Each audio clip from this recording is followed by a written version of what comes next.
If you are considering getting dental implants and you're curious as to how long the whole process will take before you actually have teeth in your mouth, or maybe you've already seen somebody for a consultation and they told you about how long the process would take, and maybe that story is different from what another dentist is telling you, then I made this video for you. Hi, my name is Dr. Daniel Choi from North Texas Dental Surgery, Wisdom Teeth, and Denture Implant Center. I am a board certified periodontist of over 13 years, and I'm going to be going over a lot of information in this video that will help you guys to understand what may be going on inside your mouth as to what may be the determining factors of how long the whole dental implant process will take. So let's get right into this. So just a little reminder, we've discussed this in our previous Dental Implant 101 series, but this is the dental implant. This is the abutment that goes into the implant, and this is the crown. And basically the crown is all you really care about, right? This is what's gonna help you chew. This is what's gonna give you your teeth back, to give you your beautiful smile back. So that's just a little reminder. I would definitely recommend that you guys basically watch the videos before in this series to help you guys really understand what we're talking about. But I am going to jump right into the summary. I'm going to give you the answer that you guys are looking for right off the bat.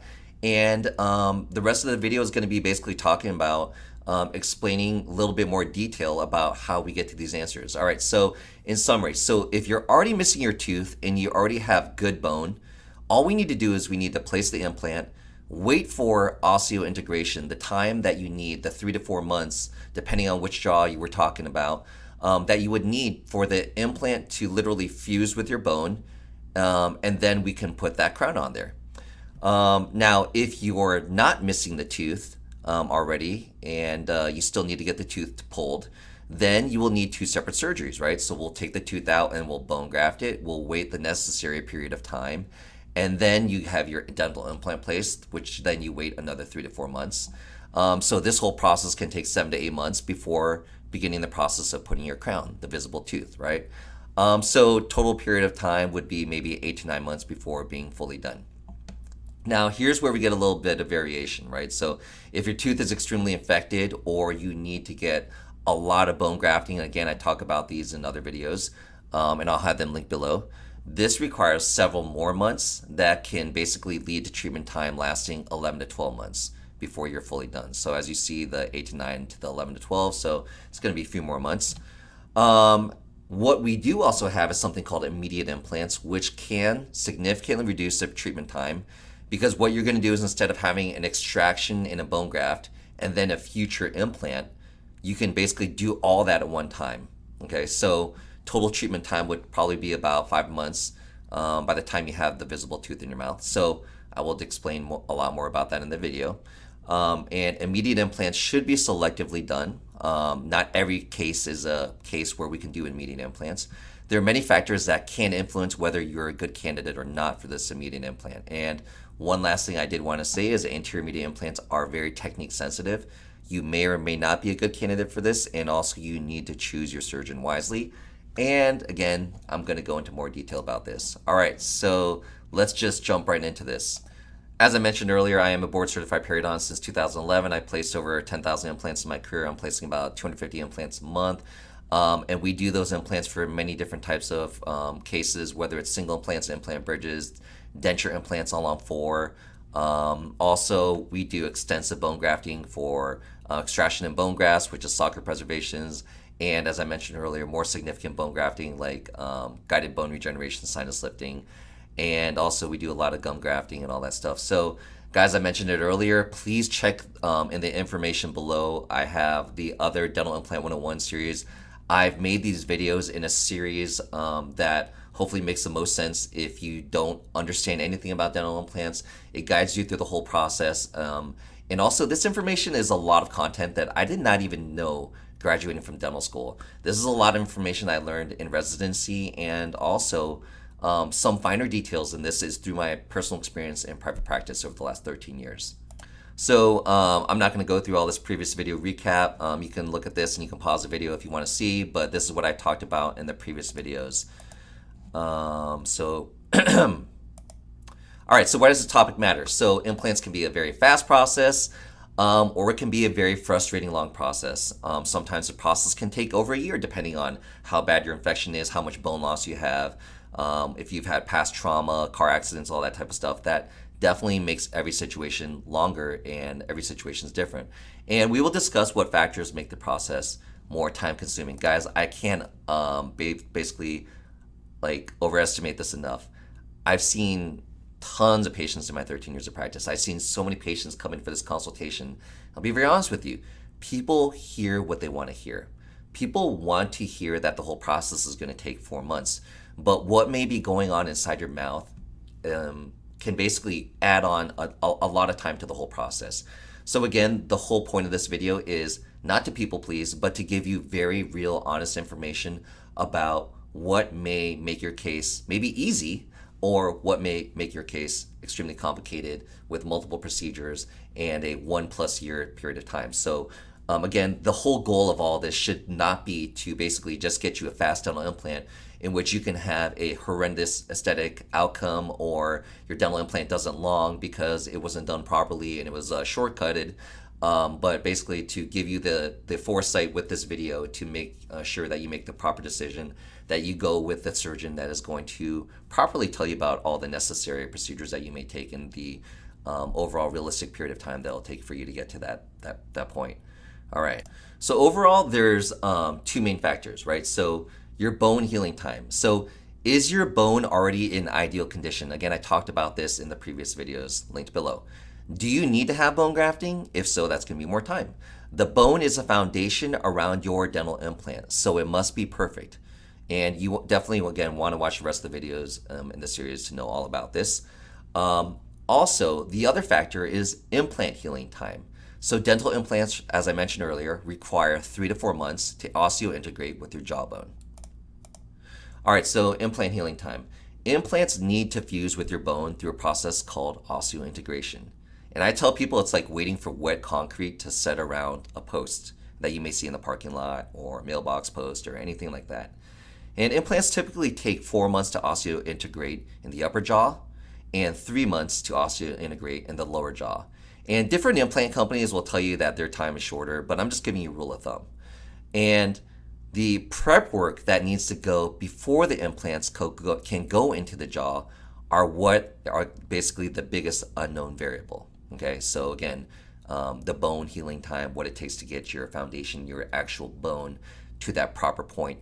Again, if you're missing bone or if you have infected bone. So those are the biggest variables. All right, so what situation are you in? Do you have a tooth that needs to be extracted and you want to replace it with an implant? Are you missing a tooth and it's either missing a little bit of bone or a lot of bone, but you still want a dental implant? So let's go through some different scenarios. So typical implant timeline if the tooth needs to be extracted. So your dentist will do a 3D scan and see how much bone you have around your existing tooth. So I talk about this in video 2 of the series. What shape your tooth is currently in, how bad the infection is, how broken down the tooth is, etc. This all impacts the time required to get the bone healthy again, even after bone grafting. So watch video series 3, and it goes into extreme details about any potential situations. And I honestly think that if you watch this, you're going to know more than most dentists will. So what about typical implant timeline if you're missing the tooth? So your dentist will do a 3D scan, see how much bone you have. Do you need bone? If so, the dentist, we sit there and say, all right, how much bone? And if you need a little bit of bone, you can place a dental implant and bone graft at the same time. Total wait time will be about 4 to 5 months before you can put the abutment and the crown on. So, not too bad, right? Now, if a lot of bone is needed, like for example, guided bone regeneration, you will need to wait anywhere from 5 to 7 months before you place the implant. And again, watch video series 3, number 3 in the series, which goes over all that information. Now, bone healing time if tooth needs to be extracted. This is a quick summary. Bone grafts typically take about 4 months to heal after a tooth is extracted and when you have a socket preservation. Extensive bone grafts, like guided bone regeneration and sinus lifting, can take about 5 to 7 months to heal. Very infected sites, especially failed root canal sites, can take 5 to 7 months to heal. In my experience, failed root canal sites that were very infected tend to be very problematic for future implants unless the area is cleaned out very well and given a long enough time to heal. If there was extensive destruction and infection in these areas, these sites will need extensive bone grafting with guided bone regeneration. can a dental implant be placed the same day as an extraction? So if you need to get a tooth extracted, we learned you need to wait a minimum of 4 months for your extraction and bone graft to heal, and another 4 months for an upper implant, or 3 months for a lower implant to heal. Okay, so we talked about this earlier in the video. It could take like 8-9 months, whatever, how long the process, right? Question is, can we speed this along? And let's say you have a tooth and then extract it and bone graft it. Placing implant after this process is referred to as delayed implant placement. And that's the traditional way, where we, again, 2 separate procedures. But if we place an implant at the same time as the extraction, that is referred to as an immediate implant placement. Okay, so doing an immediate implant would allow you to extract the tooth, place the implant, and do a bone graft all at the same time, and thus save you several months and an additional surgical procedure. So that sounds really attractive, right? So obviously everybody wants an immediate implant. You could save time, maybe like 4 months. You could save another surgical procedure, right? Because who wants to go through another surgical procedure and take time out of your busy schedule to do that? But a little warning, they can go very wrong if not done properly. Sometimes just because an immediate implant is possible, it doesn't mean it's a good idea to perform an immediate implant. So questions to ask when considering an immediate implant. How much bone do you already have, right? How far away are we from vital structures like nerves, arteries, sinuses? And is the tooth an aesthetic site? Is this a front tooth? If it's a front tooth, it's a very delicate situation. And so we need to make sure that the extraction and the implant goes well. Because if it's not done well, you can have something like this, right? So, when you smile, would you want people to see, a lack of symmetry where your front central incisor is a lot higher than the other one, right? So what we need to do on immediate implant cases is we need to get that CBCT scan, that 3D scan. Remember from video number 2, the CBCT scan will tell us the exact measurements of how much bone we have. It tells us if you have a thick or thin biotype. And if you don't know what I'm talking about, go watch that video. Thin biotypes are riskier and need more bone grafting. And again, I talk about that in video 3.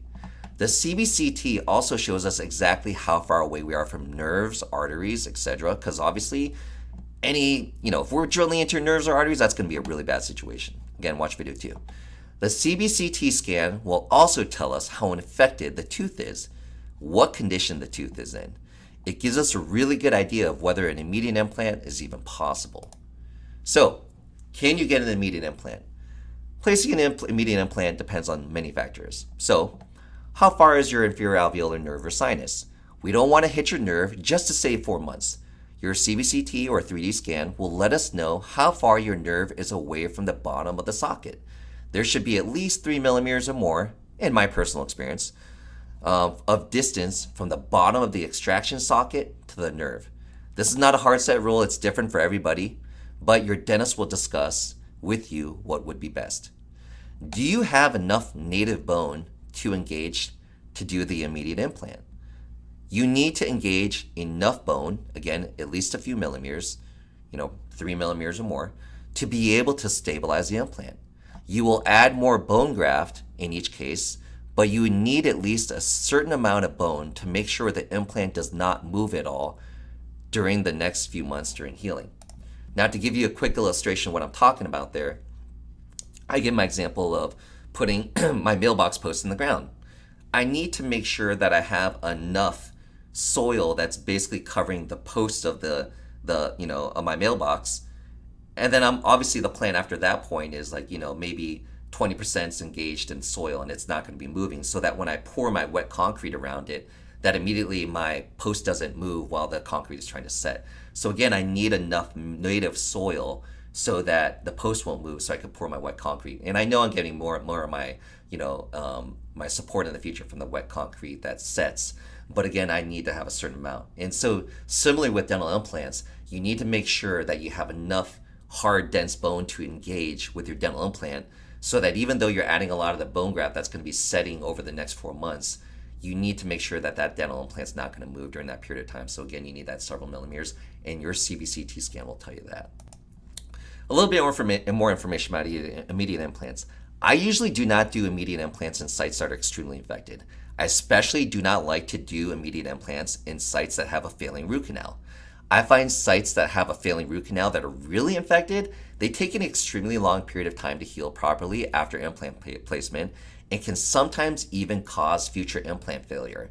And not even what we're talking about in like a few months after the surgery. This failure could even happen a year or two even after your dental implant or you have your crown in your mouth, believe it or not. Also, do we have enough buccal bone in the socket? The buccal bone is the bone on the cheek or the lip side of the extraction socket, so the outer edge. The health of the future implant becomes much more unpredictable if the buccal bone is fractured or missing. The area can be grafted, but it's a lot more unpredictable to do that at the same time as the implant placement, unless you're a more skilled, seasoned surgeon. Therefore, doing an extraction and bone graft, then waiting till the bone has fully healed to place the implant is the best recommendation in this case. However, as mentioned earlier, if you're an extremely skilled, experienced surgeon who is very good at predictably doing large bone grafting and immediate implants, then this is a possibility. Can I get an immediate implant on a front tooth? Are we dealing with an anterior tooth? This is an extremely complicated topic and it deserves its own video. Anterior teeth are more difficult to extract because we're trying not to disturb any of the bone in the socket, especially the buccal facial bone, the outer edge of bone that I was talking about. An anterior tooth with a thicker biotype, meaning thicker bone and gums, that we discussed in video number 3, will have a much more predictable result. The bone is precious to be able to provide the aesthetics needed for an implant. If the bone isn't right, then the gums won't be right, and the gums make a significant impact on your aesthetics. Does the tooth have a very large cavity and the crown will snap off immediately, leaving just the root flush with the bone? Is it a root canal tooth that crumbles immediately because it's hollowed out? If the tooth is really compromised, we will need to remove bone. And I have a rusty steel pole analogy. What am I talking about here? Let me give you an example. Let's say you have a rusty old steel pole in your yard, and it's buried 3 feet in the soil and it's pretty dense, right? If I'm trying to shake that pole and get that out of the ground, if it's rusty and it just snaps off flush with the ground, then that's a pretty bad situation. How am I going to get it out? Well, I got to use a small, fine shovel. I got to get in there and start digging around my pole. But in my analogy, like in the mouth, if my tooth breaks off because I had a big cavity or something like that, and it just breaks off flush with my gum or my jawbone, then I'm going to have to remove some bone around that root to be able to get that root out, okay? Now, when I do that, as I mentioned earlier, that bone is very precious because that bone is what supplies the basically the aesthetics, because the bone supports the gums. If your gums aren't right, then you're gonna have bad aesthetics, as I showed you in the image earlier about 5 minutes ago. So that's why when we're taking teeth out, we have to be very careful. You need to see someone that has a lot of experience taking out those teeth. Because if you lose what we call that facial or buccal bone on the outer edge, then your gum will collapse and you're not gonna have good aesthetics. Also, if you lose some of that bone, what we call the interproximal bone, the bone between your teeth where your papilla are, your peaks of gum, that gum is supported by what we call bone, interproximal bone. So in the process of taking that tooth out, if we lose too much of that bone, again on the outer edge or the interproximal bone, then that's going to be very difficult bone to regenerate to be able to have good aesthetics. So, we have procedures like guided bone regeneration and we can rebuild bone, but it's not as simple as people make it think, and this is coming from experience from a lot of specialists, periodontists, oral surgeons who have had a lot of experience doing guided bone regeneration, large bone grafting procedures, that, it is always easier to preserve the bone when we're doing the tooth extraction and to be as careful as possible to get that tooth out without disturbing the bone than it is to go in and just say, hey, it's okay, we can just take that tooth out, we can lose that buccal bone, that facial bone, or the interproximal bone, we're just going to magically bone graft it. That doesn't happen like that. And I will tell you from tons of experience, and you can see any periodontist or experienced oral surgeon that does a lot of this extensive bone grafting for facial anterior aesthetics, that's a bold-faced lie if we could sit there and say, hey, we don't worry about that, we're just going to take that tooth out and we're just going to regenerate all that bone and gum. That doesn't just happen like that. So That's why we have to be extremely selective with our cases and be very careful and be very upfront with patients in regards to letting them know what the expectations are to be. So when we see each consultation, that CBCT scan really does give us a lot of information to help us and be very upfront with our patients to let them know about what expectations should be and what necessary procedures would be, necessary guided bone regeneration, connective tissue grafting, all these things that may be needed to have a favorable outcome. But these are some of the things that we need to see. All right, so let's go back to the presentation. All right, so the bone is precious, like I mentioned, and it's needed to provide the aesthetics. If the bone isn't right, then the gums won't be right. Does the tooth have a very large cavity? Again, that's kind of like my rusty pole. If it just snaps off, then we have to remove more soil in that example, or inside your mouth, we need to remove more of the bone, but the bone is extremely precious, okay? And also, if it's been root canaled, now that's like saying my pole has been hollowed out. Of course, if something's been hollowed out, it's going to be even harder to take out from the soil. And in cases like this, it's best to extract the tooth, build up the bone significantly, then place the implant. Again, it's the skill level of your surgeon can change this. And so, even though I'm laying out guidelines like this, I'd be lying to you if someone told me, like, hey, like they're gonna call me over the phone and say, hey, this is my situation. I got a root canal, and someone told me I have a thin biotype. Can you do an immediate implant? I don't know. I have to see a CBCT on you. I have to look inside your mouth. I have to look at that 3D scan. And I can tell you basically about what my expectations would be about whether you are a good candidate for an immediate implant or whether you may not be. One last thing I do want to say is that if you have a thicker biotype, again, I talked about this earlier in the videos, if you have a thicker biotype, then you are a more favorable candidate to get immediate dental implant placement. I want to briefly talk about something called All-on-4. It's what you see for commercials on TV where you're taking your teeth out and getting all your dental implants placed in a day, and getting your teeth. For those unfamiliar with the concept, All-on-4 is a way to replace all your teeth in an arch, meaning a jaw, like upper jaw versus lower jaw or whatever, with at least 4 dental implants and an implant bridge that rests on those implants. It's a treatment option that combines immediate implants and putting your teeth on all in one day. Yes, it sounds crazy, but it's been around since the late 90s and it works great. Not everybody is a candidate for this, but a lot of people are. Of course, to do it properly, we need to make sure that we follow a lot of the same principles in this video. So in summary, if you're already missing the tooth and you have ideal bone, you can place the implant, wait the 3 to 4 months of healing time before you begin the process of getting your crown, okay? If you're not missing a tooth and you still need to have the tooth extracted, then you will need 2 separate surgeries. The first surgery being the extraction and the bone graft, and later on, your actual dental implant procedure. The whole process takes about 7 to 8 months before beginning the process of getting your crown.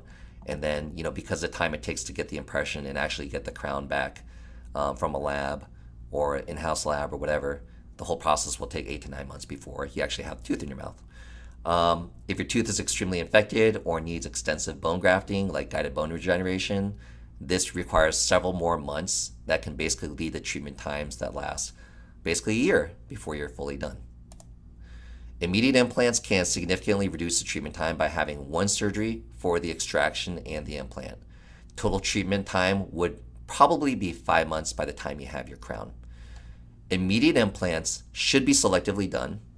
There are many factors that may influence why you may be a good candidate or not a good candidate for an immediate implant. And anterior implants are very technique sensitive. You may or may not be a good candidate for this, so choose your surgeon wisely. Hope this helps. Best of luck, guys. If you guys have any comments, questions, please leave them below. I do my best to answer my questions. We are an extremely busy practice, so we have a lot of patients. And I have a 3-year-old and a 1-year-old at home, so I'm not being fair to my family if I spend all my time on YouTube. But I do my best that I can to help you guys. I really hope that this information is helpful. But please stay tuned. I'm going to put more videos out like this. Thanks, and it's been fun. I'll see you guys later. Bye.